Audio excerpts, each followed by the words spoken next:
Welcome back to the Dungeon Master's Block, the place where we come to talk about the Dungeon Master, the most important person in the game. The only person capable of playing God, killing characters, and lowering the egos of everyone else at the table. I am your host for right now, DM Neal, aka Jote Moniac. And today we have DM Mitch as well as Paul and Charlie from Beetle and Grimm. And today we're going to be talking about taking one of the three pillars of role-playing games and throwing it away potentially, because we are going to talk about low to no combat. Also, we get a little bit of insight into Wild Beyond the Witchlight, because Beetle and Grimm is going to make a platinum box for this one like they did with Descent into Avernus. But enough of that. For now, we will head to the meat. I'm starving. We ain't had nothing but maggoty bread for 3 stinking days. Why can't we have some meats? The flake meat's back on the menu, boys. So today for the meat, we have Paul Shapiro and Charlie Rehor, two of the chief goblins behind Beetle and Grimm's Pandemonium Warehouse. Thank you both so much for coming on, spending some time with us. Hey, thanks for having us. Happy to be here. Paul and Charlie, for our listeners, can you just start out by just telling us a little bit about yourselves, whatever you would like to divulge to the listeners, your social security numbers, your passions, whatever it is, just tell us a little bit about yourselves. Sure, I'll start. So Charlie and I are a group of, 2 of the 5 founders of Beetle and Grimm's. We actually met years ago in acting school. Actually, Charlie wasn't in acting school, but the other 4 of us were. Charlie's just related. But we started in acting school. We were playing D&D. We've been playing D&D ever since. And except now that we have a company. So years later, we came back together and we decided to start this company, just mainly because we had so much fun playing and we had so many ideas for things that we wish were out there, things that we wanted to have at our table. And so we've been doing it for about 4 years. Of the 4 of us, 5 of us, I'm the only one who lives in New York. So I'm on the East Coast. And what else about me? I was the box lead on Wild Beyond the Witchlight. So we're really excited about that box, being able to say more about it and having that get released and go out into the wild itself. All right, my turn? Yeah. So yes, I am related to this group. My brother went to acting school with these yahoos. And then, I was playing D&D long before that.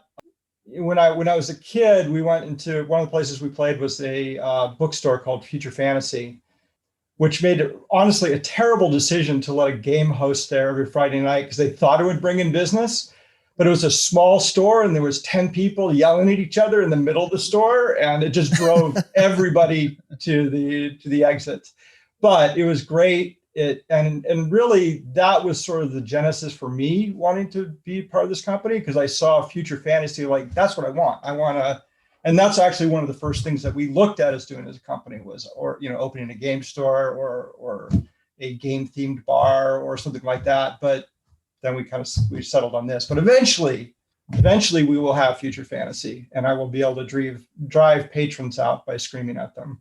Yes. That's probably more than you wanted to know. That's your dream. That's your dream.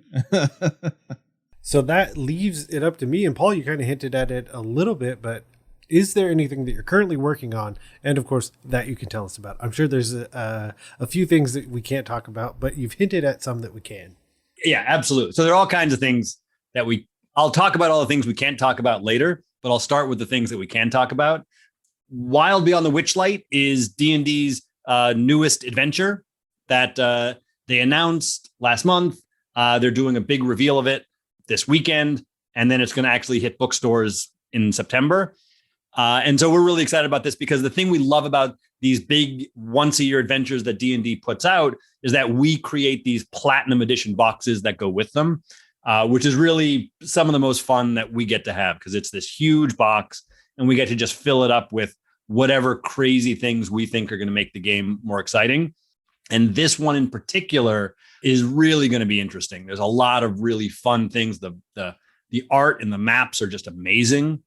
So it's sort of chock full of this beautiful Feywild art that really looks different than anything they've done in the last several years.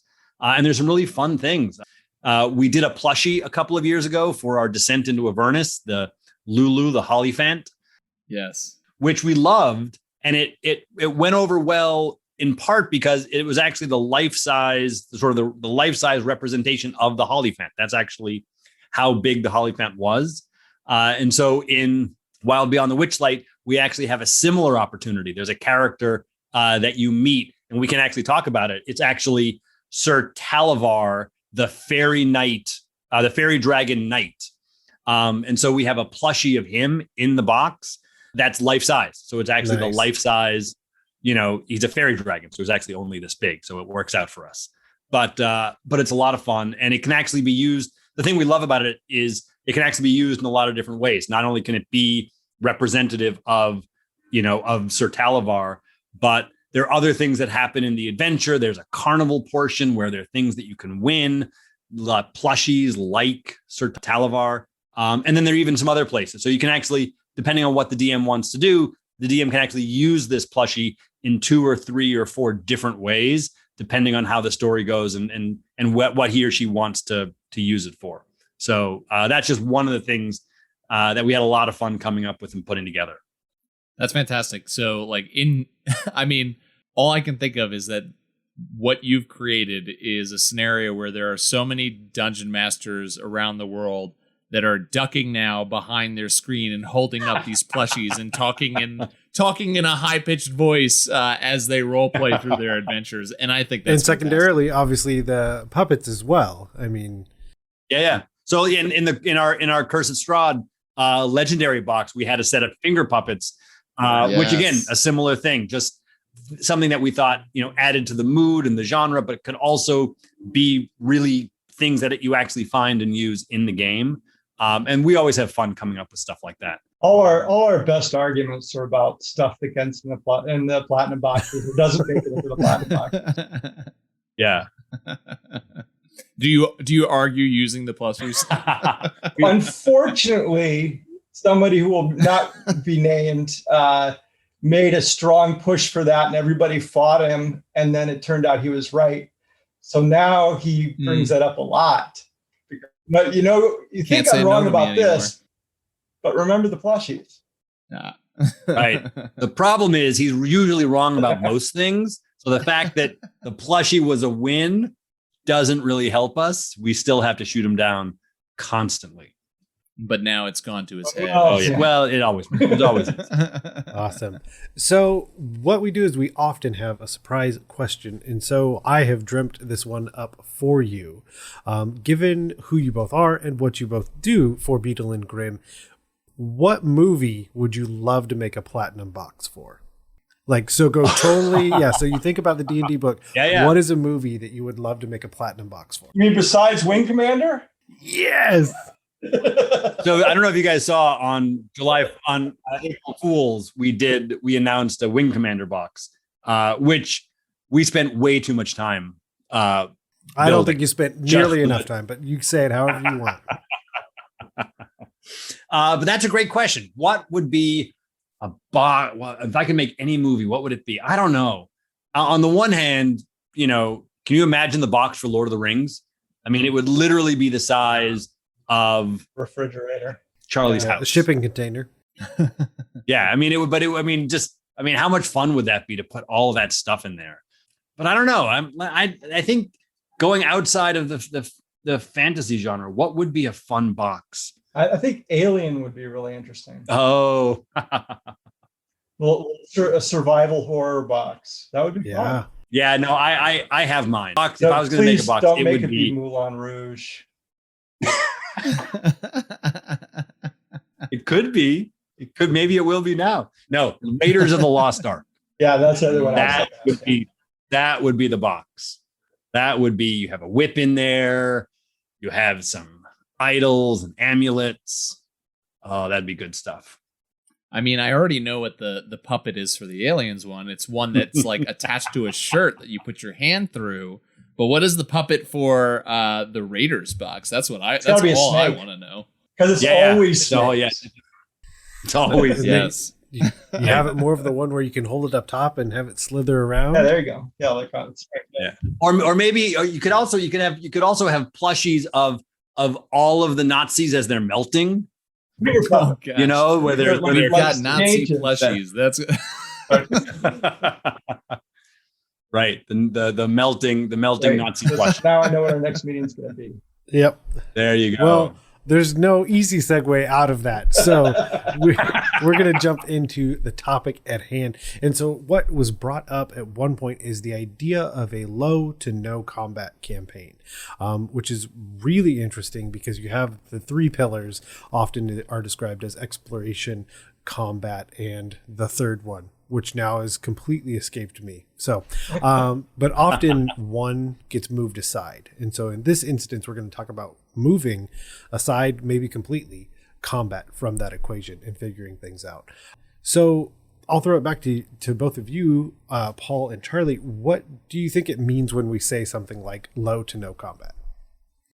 So to me, I think that, because at the end of the day, all of this stuff is all about problem solving. So like the whole idea of you're playing these characters that are on a mission, on an adventure, trying to solve problems. And combat is just one way to solve problems. And I actually love campaigns where there's a mix of different ways to solve them. And I think having an adventure that either sort of implicitly or explicitly is sort of limiting combat just is sort of forcing players or encouraging players to just come up with, new ways of solving problems. And I really love that. I mean, I love, just that the sort of the improvisational nature of, meeting an obstacle and not immediately just, reaching for a sword or figuring, well, let's just blow it up. And instead, you have to ask questions. You have to kind of go with the flow.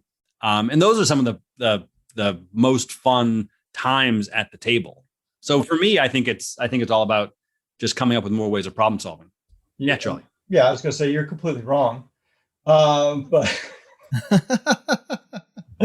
no, I mean, I agree, but I would sort of yes and that. I really think that there's problem solving and there's also stakes, right? I think in a lot of ways, combat is just sort of, it's a very easy way to set the stakes, right? And you've got, if you don't succeed at what you're doing, you get eaten, and that provides conflict, and that drives a story, and that's fun for players. So I do think that you can still, as long as you have stakes, to Paul's point, then problem solve, and then it's just problem solving. But I do think that the stake part is important. We've certainly had nights where I think all we've done is shopped, which is super low stakes, but it was fun. But I don't know that you could get a whole campaign through like that. There has to be a stake to it. Yes, shopping nights can be great, but you're not gonna, for most players, get away with doing, we're just gonna shop this whole campaign, but never use the things that we shop for. And the amount of gold you have is arbitrary, so it really doesn't matter if you buy one thing or not. Yeah. Yeah, I think that's a really good point. I think that in a way, it's the stakes that often make low or no combat campaigns fail, because without the combat, if there aren't those emotional stakes, then it just doesn't go anywhere. But I think what it does, the other thing I love about when there are options other than combat is in a lot of ways you have to become so much more engaged as a player, because I think a lot of times players just, have an idea in their head of what their character is and what they do and sort of fall back on that, as opposed to having to actually listen to the NPCs and ask questions. And so if the stakes are high and there are alternatives to combat, I think it creates a really immersive and engaging experience that forces you to use a lot of other parts of your brain that you don't often get to when you're just fighting. Not that I don't love, hacking away at stuff. It's an area that, I mean, it's the huge advantage a in-person or even on Zoom, but a tabletop game has over something like a video game. I mean, video games really struggle to provide you with alternate ways to solve a problem. And the ones that are good at that, people really love. But, it's just so much easier on a tabletop game to provide multiple ways to solve a problem. And on the ones that aren't good at it, classically are always going to get criticism for, you gave me these options that my character could choose, and guess what? It all ended up in the same place anyway, so you weren't really giving me choice. But kind of I want to ask kind of the obvious question here. With combat, it's pretty easy to say, well, what are the stakes? Well, the stakes are if you lose, you could die. But for non-combat, what are the stakes? Because that's kind of the harder question to ask, and one that like a dungeon master might be having to work through. What are the stakes for non-combat, whether it's a low to no combat campaign? Yeah, I mean, one I don't know if there's an answer or not, but what are the tactics I've seen for DMs doing this is they change the stakes from your character getting eaten to you as a player being embarrassed. There's one. It was like my buddy was running it, and we my brother and I were like trying to sneak out of somewhere, and then we decided just to brazen it through. Well, say we brazen it through, and we sing a song. And he's like, "Okay, sing the song." And now it's a performance thing. Now we have stakes. Now we don't want to look like idiots. And that's you could definitely provide moments like that where you're actually just shifting the responsibility to the player. But yeah, long haul stuff is harder, I think.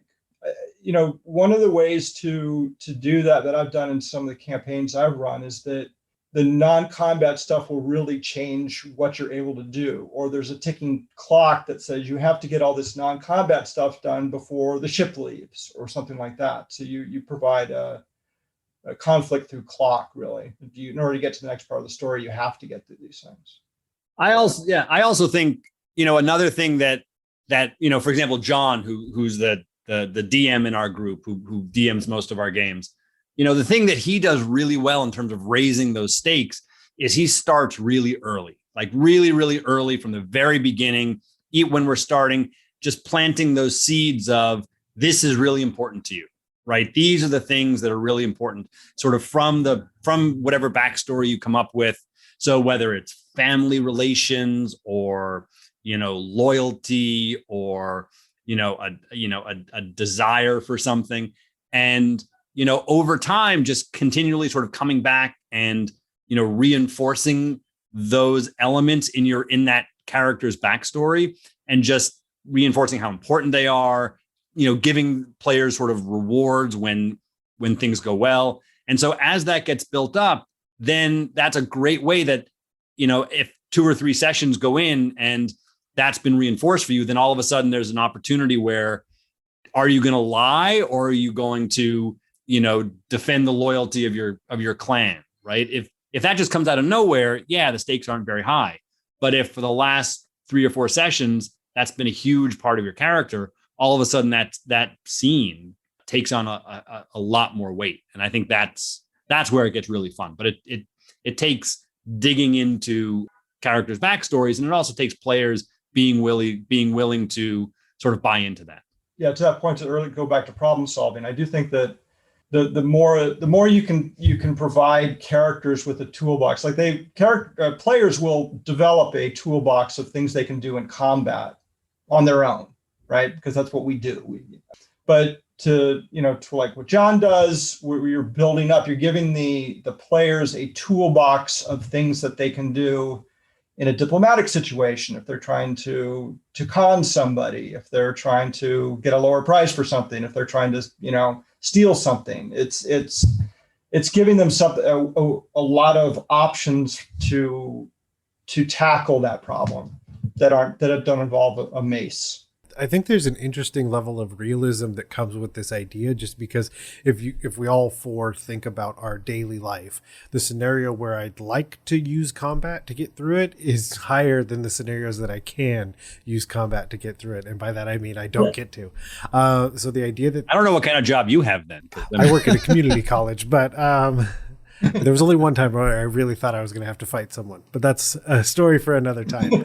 But the idea that that's what we do daily. Like you always hear about someone that your anger, your aggression, you're trying to tackle these things, but I have to figure out a diplomatic situation to go through because these are people I care about. These are people that I know I need to see tomorrow. These are like, and so there's this interesting level of realism that comes with that. And I think that's where, going to your point, Paul, that's where that backstory has to be more fleshed out. I think for campaigns, maybe a one shot you could probably get away and people can bumble through and you do a shopping trip and it's all great. But I think for a long-term campaign, those backgrounds need to be established so that you can make those stakes happen, because now you know where the stakes are for that player character. Yeah, exactly. And, and it can be, emotional, personal backstory, but can also be, a simple thing. Like there was a campaign that we ran for years where our John, the DM, every session or so would pull me aside and say, your character had this dream, and he would tell me about it. And it didn't seem like it was connected to anything, but it was just sort of, and it went on for a while. Like then the dreams kept, building up and building up. And I would sort of think about it and take notes, but it didn't seem like it really had any bearing. And then, months went by, and all of a sudden, that turns into a storyline. And all of a sudden now I have this backstory. And I have this, in a way, a somewhat realistic history about this. And so, it made that moment, that much more compelling, and made the stakes of how I engaged with it that much higher. So there are lots of different ways to do it, but it all comes down to stakes and sort of a personal connection. And also just being able to, use all those skills that you have on your character sheet, right? I mean, there are all those. And also, I don't know, as having played spellcasters, I love being able to use all of the ridiculous non-combat spells. Yes, those are all so much fun to be able to, what's better than being a cleric and being able to, create food and water, for a village of people who are, are starving or suffering a drought or something, or, other, things like that, the being able to use mage hand in some crazy way, that's, in a lot of ways, that's more satisfying than combat because it's new. I love that stuff. Yeah. I think of it like in this way of almost changing the goal of the campaign and working with the players to establish what it is that their characters are going to want moving forward in whatever story adventure that you're playing in. And we're talking about stakes, and like one of the things that is coming to my mind is like a adventure where your characters are diplomats of some sort, and you're going into these encounters that are conversations with other people. And one of the stakes can be combat if you fail. But it's not the desired goal of the characters and the players at the table because that switches everything around. Because anybody who's DM'd for I was going to say a decent amount of time, but I should just say anybody who's DM'd for any amount of time knows the players that come to the table, and their goal is, I want to fight. I want to get Today into combat. I woke up and I chose the point violence. Where as a DM you might have, as a DM you might have this encounter that is not a combat encounter, but a conversation that you want to be played out in mind. And every DM knows the feeling of, you start to monologue with a character that's somewhat of an adversary, and what do the players do? I attack them in the middle of line one, right? Yeah. But to change that up, to have it be, no. You want to listen. You want to engage. You want to be part of this conversation. In fact, you're going to be wanting to use whatever role-playing situations you have to kind of sway the future events of this story that we're going into. It very much changes it up. The third pillar is role-playing, by the way. It was too easy. That's why I couldn't remember. That's it. But you said role-playing, and it sparked a memory. There you go. To your point, we played in a long campaign of Age of Worms. And towards the end, we were high-level characters. We were the champions of Heronius. And at that point, yes, there were some sort of key battles, but most of the time we were going someplace to solve somebody's problem. And so we would spend a lot of time showing up somewhere and, we were so powerful that in a lot of ways we had to be really careful about, we can't just walk in and just start mowing people down. So there was a lot, and the stakes were so high because we were getting closer and closer to either saving the world or, or having it fall apart. So there was a lot of these times where we had to be really careful and come up with, what tactics can we use? And there was a lot of diplomacy. There was a lot of sneaking around. And then every once in a while, there was some, hacking and slashing of Draco liches. But, got to have a little bit of that. I think one of the things that I keep thinking back to is the idea of figuring out more ways to use your skills or better ways for your players and player characters to use them, and thinking of group checks or the help action or these things that often don't come up as much, like, oh, we're all going to start just throwing dice at it, or the one person that's good at it, they'll do it and we won't have anyone else roll. But the idea of you as the DM doing extra research into how people usually approach or different ways that they approach using skills so that you can have those available as, I think, Charlie, you mentioned it, extra tools for your players to have so that they don't lean back on the hammer, the mace, or casting Fireball. Yeah, as fun as that is. And also just, from a DM's point of view, just kind of identifying good moments that the players have and rewarding them. If you're making a diplomacy check or something, don't just have it be a dice roll, right? Have it the role playing aspect of it. Make them do it, and then they can roll the dice. Yeah, it's a terrible moment when you as a player put everything into role playing through this speech that you are either you've crafted in your head and through time, and then you roll and it's a crit 1 and you go, well, I guess I fail, and as a DM, I'd be like, no, there's no way we're going to allow for you put so much into that. We need to reward this somehow. Well, I would also think the dials I always love turning in 5th edition are advantage and disadvantage. And in those moments, adding advantage. But I also try and think of if they did fail, I think trying, me as the DM, trying to have an explanation more than just the dice of, let's say they do this very diplomatic speech, they still roll, let's say 2 5s and it doesn't get there, but explaining to them even through either in character or above the table of the thing they said that made that other person mad. Because you could do an eloquent speech, but one word wrong, and now that person is very angry at you, and regardless of how well you did.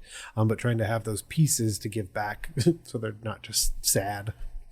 Exactly. Or if you fail the diplomacy check, you gain some information, about why, right?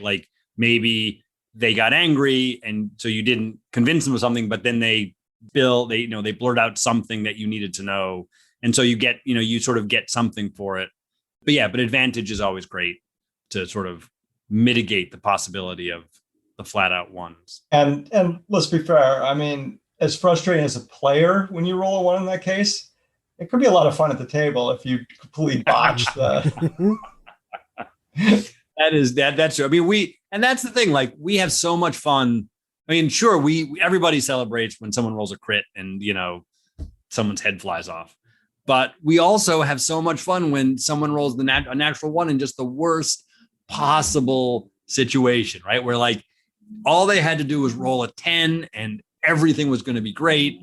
But instead, that one that makes them fall off the ledge, and then all of a sudden, and that's how stories are told, right? That's what makes it, interesting. And then there's this whole circuitous way around to get back out of it. Failure can be fun. Yep. Failure happens in a story.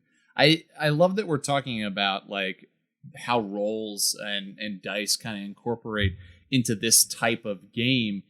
Something that I have been doing in my in one of my recent campaigns that I've been running, I feel really would apply well to this type of game style, because let's be honest, this type of game, a low to no combat type campaign, is going to be very attractive to a certain type of player, or at the very least, you want to have buy-in from a player who maybe does oh man, I just love combat so much, but they're wanting to stretch themselves, right? So you want at least that.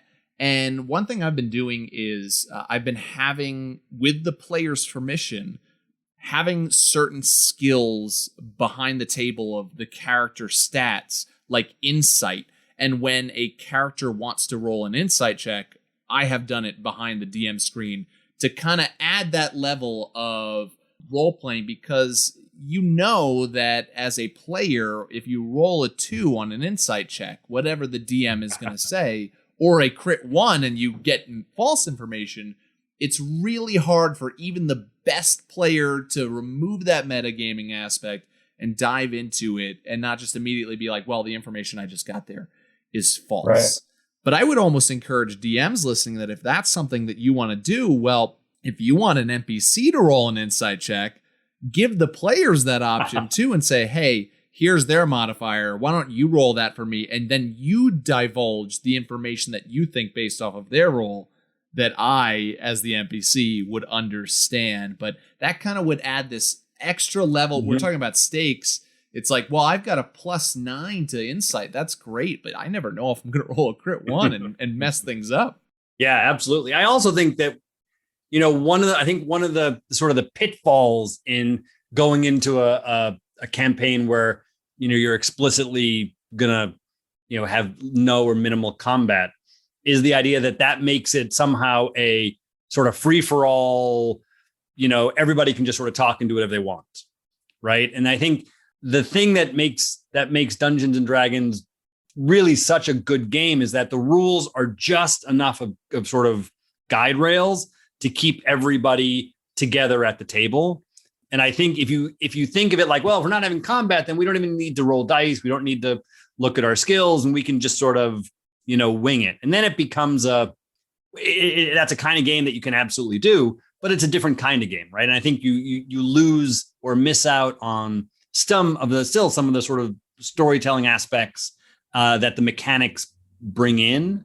So I do think that it's important, if you're going to limit the combat or focus more on role playing, that you still take advantage of the mechanics to give people, things to do, tools to use, and a way for everybody to kind of come to the table together. So you don't get into that sort of magical thinking of players saying, I do this and this happens. And then as the DM, you're like, well, that doesn't really happen, or it does happen. And then they're driving the story and not you. Yeah. And I think it's lost to time. So if you were the person that told me this, you did a great job, and I want to give you all the accolades. Other than that, that's the best I have. But someone told me at some point, if you don't want the person to roll a 1 or a 20, then don't have them roll. And so I think in a scenario like this, that's a good adage to take with you, because if you don't want them to ultimately just no question succeed or no question fail, then they shouldn't roll. But if they're, because then that goes back to stakes. Like, what are the stakes of asking the player to make a roll for their character? And then if it's that they're there, then yeah, sure, have them roll and figure out if there's inspiration, if there's advantage, if there's all these things. But if them failing isn't something you want, then don't have them roll. Because ultimately, we all have enough experience. Ultimately, that's exactly what happens every time. Yeah, I mean, that's kind of the sort of elephant in the room with the campaigns that are low combat, is that they can be a lot more work to put together, right? I mean, if you're just advancing from room to room and you get stabbed, and the party has a pretty simple solution. The person either dies or the cleric heals them, and you go on to fight the next one. But if it's all a lot of interlocking stories and information you need to get from people, and what do you do if you screw up? How else are you going to get that piece of information if you did roll a 1? It's fun work, right? But it's definitely more preparation time as a DM. Paul, before you said something to the degree of, you mentioned like having the players that like really like to talk. Now, like as a DM, I've definitely had players at a table that's not quite the case. In fact, I've definitely had players where I've noticed that their all right, when are we going to get to combat mentality, I think, is driven by a like maybe feeling uncomfortable role playing, or not feeling like they are like that's their niche. So do any of you guys have any advice for the DM out there who's saying, like, this sounds like a really cool type of campaign, I would like to jump into this. And certainly I have some players at my table that are going to love this, but I don't want that player that is kind of leans this other way to feel left out of this type of game, to feel like he's being or she's being drowned out by all the other voices. Do you guys have any advice for the DM that has a player like that at their table? Yeah, I mean, I think that, the first thing is to say that's where you really lean into those tools that you give the players, right? Like that's where you really, as that character is starting out, reinforce and build, those skills, right? Make sure that they know about them, give them opportunities to explicitly sort of use them and get used to it. And also make it okay at the table to, say, I'm going to do a diplomacy check and this is how I'm going to do it, right? People don't have to, as much as, Charlie was forced to actually sing in order to, listener, she's going to be forced to say this episode too. God, he's like, no. oh no, my God, connection's breaking up. Oh yeah. I've got Gotta go. I've got the cable right here. But I mean, don't force players to go outside their comfort zone. But at the same time, give them the skills, give them the tools that they need to solve those problems. And sometimes that's giving them some extra information, giving them some additional backstory, and then inevitably players will sort of warm up to it and get used to it. But at the end of the day, it's just like combat is a set of tools that you have. And you're better at some things than others. And, you learn to use your bow instead of your broadsword. And I think the same goes for, insight and diplomacy and history. And be willing to, let players make connections, right? If they have a really good reason why that history check is going to come in handy right here, let them take a shot. The same way you would say, well, they have 3/4 cover and you're 90 feet away, but yeah, sure, take a shot. Yeah, I love that because it almost makes me think of like, if you know that a player is maybe that way, then as the DM, keep an eye out for opportunities.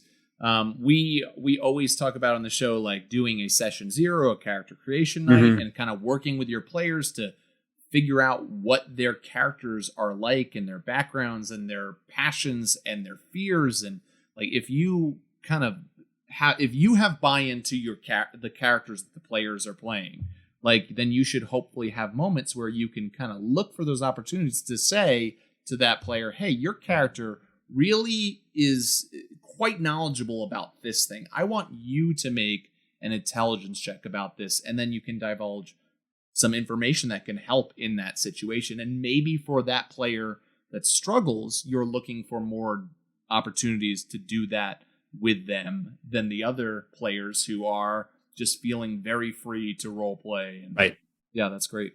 Well, I think it was the thought I had. Paul, you took it. How dare you? I'll edit it out and I'll say no. The idea that you're normalizing what the level of engagement is.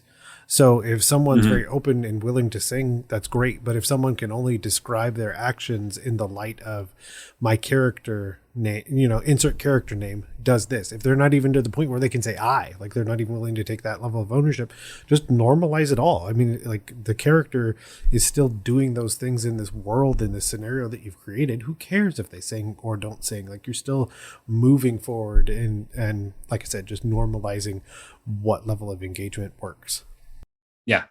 Yeah, because everybody should. The whole point of this is to have fun. Everybody should be able to have fun.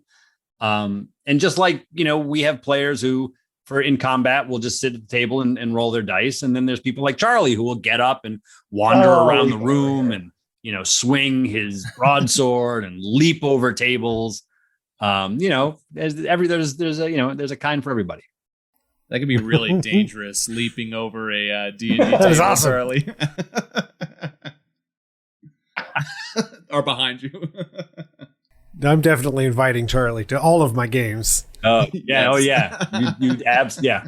So the other thing that I've been thinking this whole time is like we've kind of referenced the idea of an entire campaign, but the other option is certainly an arc. of your campaign, that it makes more sense. Have you gone into, like, you're not wandering the wilds anymore and everything that there's trying to eat you. You're in a town and they're just trying to eat you up in a very different way. And so, like, combat isn't okay. Like, you'll go to jail.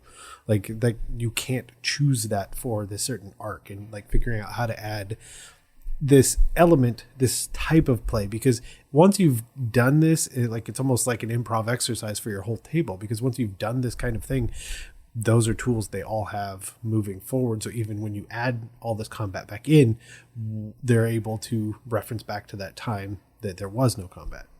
Yeah, absolutely. And I think actually, Waterdeep is a great example of that.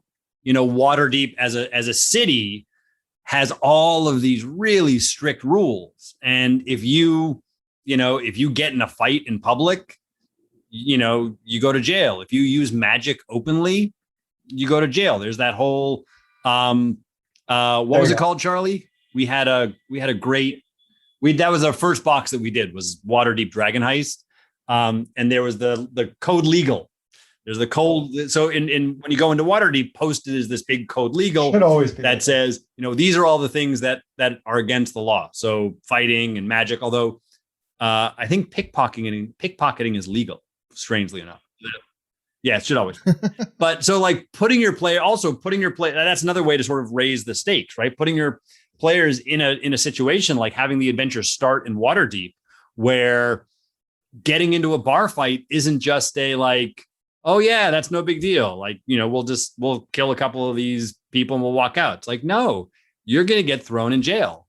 And then, and if you don't have a really good way of getting out of jail, that was a really short adventure.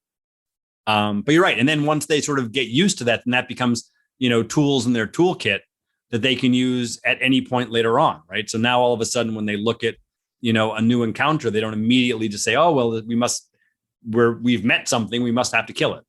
Right. Yeah, I mean, there's something to that, just sort of building up the player's confidence in their ability to handle those things without fighting, and that because I do think that there are times where as a player you're like, wait, does the DM want us to stab this? Are we supposed to do that? And just creating sort of making it clear that there are different ways to solve things. And you can go different ways. That's awesome. So we're getting a little close on our time, so I think we should definitely move into our homework section. I have no idea what we're going to do for this topic, because it's so open. Like, there's so many countless things that you could observe and try and figure out how you would make them D&D campaigns. But we'll go around. Is there anything that our viewers could watch, listen to, read that would be good examples of low to no combat campaigns for their D&D worlds? I think from a toolbox point of view, if you follow Justice Armand, who's one of our people we work with at Bidon Grams, our first employee, who's awesome, and he on Twitter has sort of a what are they called, Paul? They're called DM warm-ups. DM warm-ups. So yeah, and they're exercises to get the players to think about their backstory, think about how their characters would react. Like, well, if you walked into a restaurant, what meal would you order? That kind of stuff. It's just to build the players to a box. So if they are dumped in a situation where they have to think their way out rather than fight, they got more stuff they can work with. Yeah, and it is actually just a great way to sort of start off a session. You ask them all the players a question, have them answer it, and just gets them thinking as their player. And so, like, for example, the players that, tend to not talk in the first person, or, this is just a way of sort of very gradually getting them more and more comfortable with being in the first person and really role playing those characters. I'm trying to think. I mean, I was trying to think of, movies and adventures that I've read that have low to no combat. And I would keep thinking like, oh yeah, there's that one. Oh, except for the big battle at the end. So I think Ocean's 11. Yeah. Oh yeah. Yeah. I mean, a lot of contemporary. Yeah, absolutely. A lot of heist movies are great. That's a great example. Lord of the Rings. I mean, you brought it up earlier, Paul, but like, it all really depends on which character you track, because there's certainly an element. And it also just dawned on me, like, just because your players aren't having combat doesn't mean combat isn't happening in the world or around them. It's just that's the campaign and the type of characters that you happen to have. So like if you're following all of the hobbits, there's not as much battle as following Gimli. Well, and to just like, let's not mention the movies just for our sanity, at least my sanity, but the Hobbit book is filled with encounters that are not combat encounters. Yes, it does end with a big battle, but unlike the movie, it's like Bilbo in the book, I believe, just gets knocked out. You skip over that whole third battle, movie. right? He just gets It's literally like Tolkien is like, no, we don't need to write a big battle story here. It's like, but you think of like the dwarves and Bjorn, and like I think Tolkien is full of, even in Lord of the Rings, incidents where you can isolate and kind of just look at that scenario like the Council of Elrond and just be inspired by those things. The cave trolls with Bilbo and the dwarves, they don't fight. But that's pretty high stakes. Again, to talk about stakes, they're all in a sack. Like that is high stakes. What they role play through really matters. Absolutely. That's a great example. Yeah.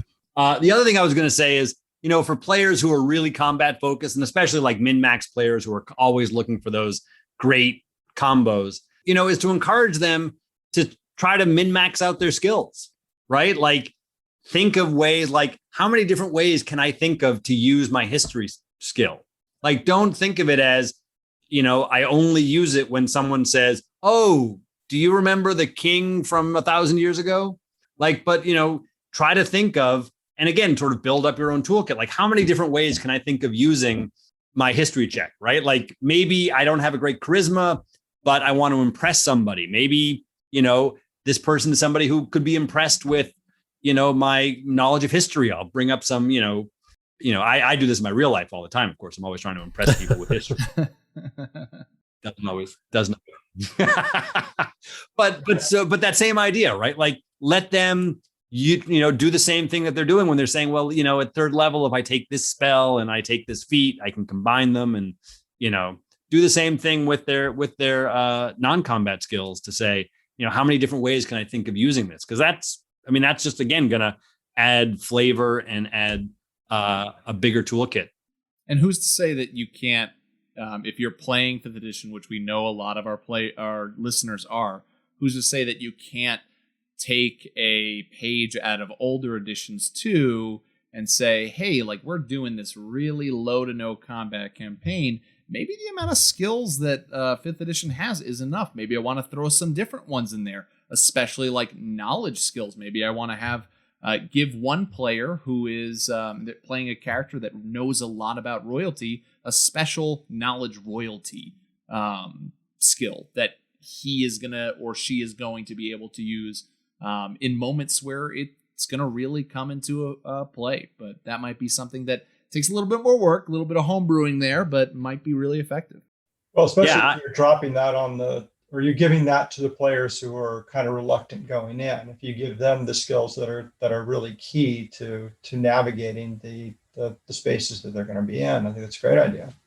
Yeah, even just I was DMing Tyranny of Dragons, and when they all started, one of the things I did once they gave me their who their characters were and a little bit of their backstory is I purposely gave each of them a non-combat skill, whether it was history or some of them I just made up, like draconic insight or whatever. But I just gave them like a couple. Each of them had one extra skill that was just going to be specific to the story. Like one of them had, geography of the Sword Coast, right? Just so that there was one player who, their special ability was I can find my way around here a little bit better than everybody else.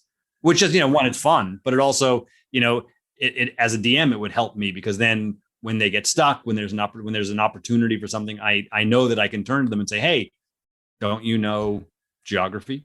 Well, it leans back to that idea of the heist movie, because you often think of like, we gotta get a so-and-so. Well, it makes me think of the Rick and Morty episode more than anything else. Yes, exactly. But the other one I thought of, and I don't think I've ever had the opportunity to reference this back as homework, but one of the very D&D type things that you could go do is play back through Planescape Torment. The enhanced editions out there, throw it on an iPad, but there are ways to get through that game with almost no combat. Like you're just having conversations. You're avoiding things. And so, yeah, that it's an amazing game regardless. And sure, hack your way through it, but you could also use that as a good tool to figure out a way to do low to no combat. So we have the most important question, though. Where can people go to find all of the stuff you are doing and learn more about, of course, the Platinum Box for... Whoa, I just lost it. Beyond the Witchlight.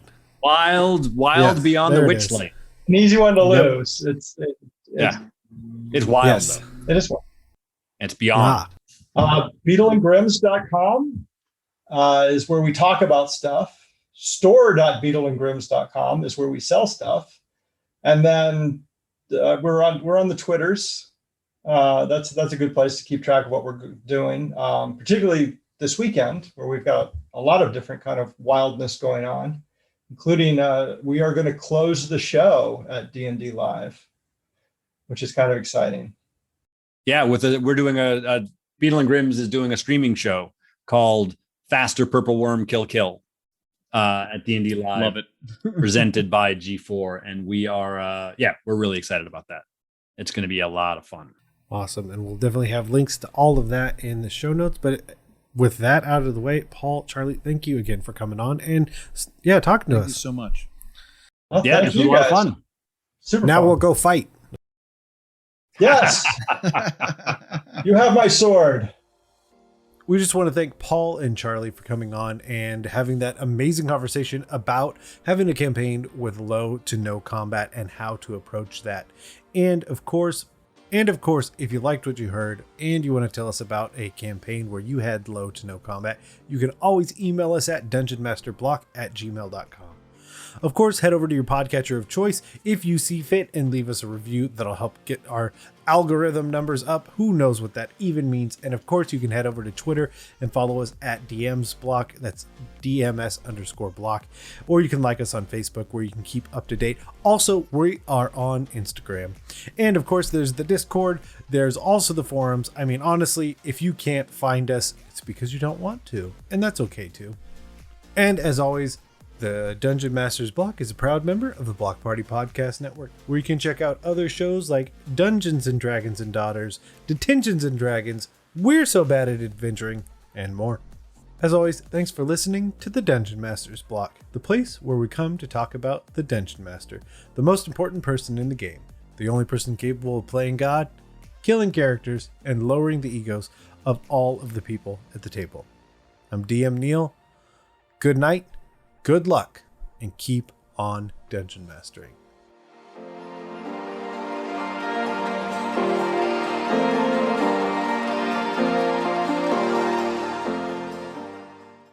It's not inspiration, it's not wisdom, and it's bad advice. Just because there's no combat in your game doesn't mean that there's no combat at your table.